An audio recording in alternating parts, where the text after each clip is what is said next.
الذين جاهدوا فينا لنهدينهم سبلنا وإن الله لمع المحسنين।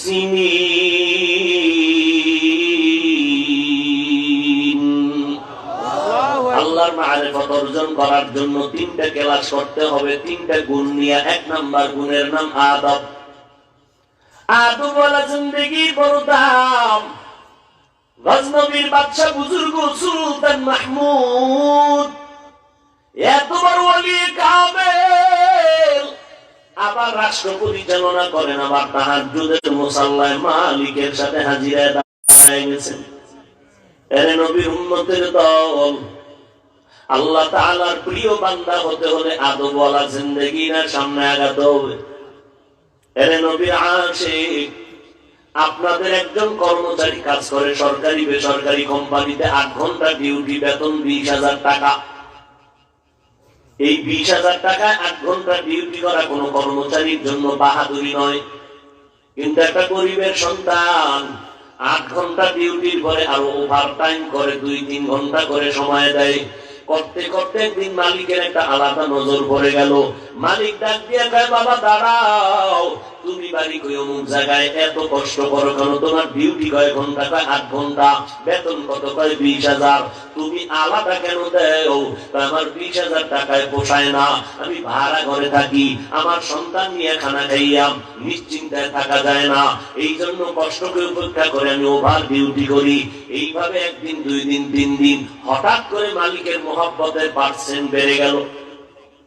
Percent বাড়তে বাড়তে এবার মালিক ডাক দিয়ে কয়, এত কষ্ট তুমি করো, মূল ডিউটির কোনো বেতন নির্দিষ্ট দেওয়া, ওভার ডিউটি করছো, মহব্বত বেড়ে গেছে, এই মহব্বতের বেতনের কোনো সীমানা নাই।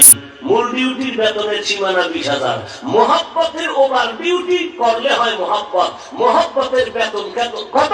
সারা দুনিয়াও তুলনা করলে হবে না। ডাক দিয়ে গাই, তুই যে ওভার ডিউটি করো, তোর বাড়িঘর আছে নি? কয় না। এত গরিব? বলে হ্যাঁ। ছেলে মেয়ে? কয় 2 ছেলে 3 মেয়ে। কি করে? এই করে। আচ্ছা তো জায়গা লো। স্যার টাকা নাই, কেমনি কি করি? 2 কাঠা জায়গা নিতে লাগবে কত? স্যার 20 লাখ। এই ম্যানেজার, ওরে 20 লাখ টাকার চেক দাও, তুমি 1 সপ্তাহে জায়গা রাখো। এটা মূল ডিউটির বেতন না ওভার? ওভার ডিউটির বেতন দিল কত? 20 লাখ। এটা কি নির্দিষ্ট না অনির্দিষ্ট? অনির্দিষ্ট। কয়েকদিন পর আবার ও কাজ বাড়ায় দিছে। মালিক 20 লাখ দিছে আমারে, ওভার ডিউটিতে খুশি হইয়া আরো বাড়ায় দিছে। একদিন কয়, কি ঘরটা উঠেই শুনি? না স্যার, ঘর উঠাবো, টাকা নেই। একতলা ছাদ দিলে কেমন লাগবে? কয় 25। ম্যানেজার, ইঞ্জিনিয়ার আনো, ডেকে একতলা ছাদ করতে যা খরচ, ইঞ্জিনিয়ারকে দিয়া এই ডিজাইন পাস করাইয়া সুন্দরভাবে স্ট্রাকচার করে একতলা করে দাও। ঠিক তেমনি ভাবে আল্লাহ বলেন, বান্দা তুমি যে 5 বেলার নামাজ পড়ো, এটা তোমার মূল ডিউটি, এটা বাহাদুরি নয়। তুমি রোজা রাখো রমজানে, এটা তোমার মূল ডিউটি, করতেই হবে, না হয় ফিরা। এর বেতন ফেরেশতারা বলে দিছে, এত দিয়ে দাও। 5 বেলার নামাজ পড়বে, বেতনটা লেখা দাও নির্দিষ্ট। কিন্তু যেই বান্দা ওভার ডিউটি করবা, ওভার ডিউটি যদি করো, তখন আমার মালিকের কুদরতের মহব্বতের নজর যদি পড়ে যায়, আমার আল্লাহ তোমাকে আলাদা কিছু দান করবেন, যেটা মূল ডিউটির সাথে কোনো সম্পর্ক নাই। এই জন্য আল্লাহ বলেন, আমি মূল ডিউটি তোর বাহাদুরি না, এই জন্য আমি ফজরে আসি না, জোহরে আসি না, আসরে আসি না, মাগরিবে আসি না। আমি আল্লাহ রাতের শেষ ভাগে হাজির হই, আমার ওভার ডিউটি করনেওয়ালাদের মহব্বতের নজরে তাকানোর জন্য। যদি দেখি আমার বান্দা ঠান্ডা পানি দিয়ে ভোররাইতে নামাজে দাঁড়ায় গেল, আমার মহব্বতের নজর দিয়ে যখন তাকাই, তখন তার কলবের মধ্যে একটা আলাদা পাওয়ার তৈরি হয়। এদেরকে আমি বেলায়েতের মাকাম দান করে দেই, বেলায়েতের মাকাম আমি দান করি। বুখারী শরীফের হাদিস, হাদিসে কুদসি, মান আতালি ওয়ালিয়ান ফাকাদ আযানতুহু বিল হারব। আমার ওলি যারা, তারা আমার প্রিয় বান্দা। আমি আমার ওলিদেরকে এতটা মহব্বত করি, নবী জানায় দেন, যারা বেয়াদবি করবে আমি তার সাথে যুদ্ধ করার জন্য রেডি। কারণ আমার ওলি সাধারণ বান্দার মতো না, এরা 5 বেলার মূল ডিউটি করার পরে বেশি বেশি ওভার ডিউটি করে। ওভার ডিউটি করার কারণে আমার মোহাব্বত বেড়ে গেছে। মোহাব্বত দিয়ে যখন আমি মোহাব্বতের নজর দিয়ে তাকাইছি, তখন তার ভেতর আলাদা পাওয়ার শুরু হয়ে গেছে। ওই পাওয়ারটা কেমন? কয় বান্দার হাত এখন নিজের হাতের তুলনায় নাই, বান্দার জবানটা নিজের হাত জবানের তুলনায় নাই, বরং আমি মাওলার কুদরতের মোহাব্বতের পাওয়ার যখন লাগলো, তখন তার জবানটা আমি মাওলার কুদরতের জবানে পরিণত হয়ে গেল, তার হাত আমি মাওলার কুদরতের হাতে পরিণত হয়ে গেল, ওই বান্দার পা আমি মাওলার কুদরতের পায়ে পরিণত হয়ে গেল। এই অবস্থা তৈরি হওয়ার জন্য খোদার কসম ওভার ডিউটি ছাড়া হবে না। এলমেরা জাজু করদন বেহিসাব হলকেরা দান জওয়াবে বাসওয়াব। আদব নিয়ে বান্দার সামনে আগাও।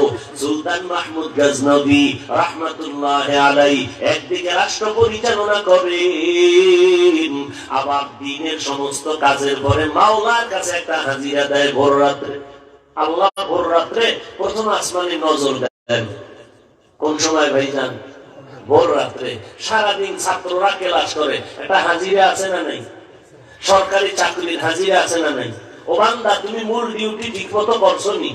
কাহা আল্লাহ করছি। হাজিরা দাও। কোন সময়? ভোর রাতে উঠো, হাজিরা দাও, কারণ আমি তোমার হাজিরা নিতে আসছি। এই হাজিরা দেখেই তোমার যা চাওয়ার চাও আমি এখন দিয়ে দিব। অতিও গভীর হয় রজনী যখন নীরবে প্রভুর নাম জপিও তখন, প্রভুর করুণা যদি পাইবারে চাও, গভীর রাতে উঠে প্রভুর গুণগান গাও। जिंदगी में बंदगी तू करना है, जिंदगी में बंदगी तू करना है, जिंदगी पे बंदगी शर्मिंदा है, जिंदगी पे बंदगी शर्मिंदा है। आए थे हम कुछ न कुछ खरीदने को,